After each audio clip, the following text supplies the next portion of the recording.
Hello and welcome to another session from Learn Digital Academy. In this one, we are going to see about the subtitles that we can upload to a video.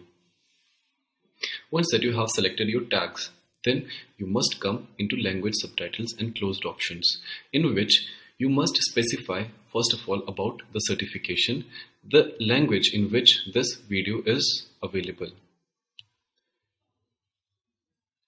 So this content has never been aired on television, or you'd like to go for none. So if it has never been aired on television, you can put it over here.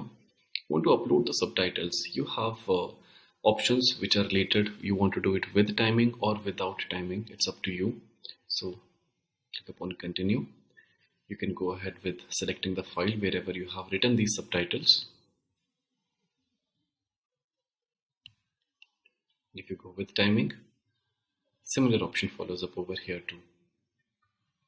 Now, subtitles play a very major role. If your video is available in a very different language, then what would you do? How are the viewers from other countries or other region who do not understand the language, how are they going to understand it? And perhaps dubbing might take a little bit more time, or whatever languages is actually available in. You can go ahead for those options too. But what if you do not find the right voiceover artist for your video? Then what are you going to do? Well, in that case, subtitles are actually important and plays a very major role. Right below over here, you can mention the date and the location wherever it was shot. And a standard YouTube license is what you are always going to go along with.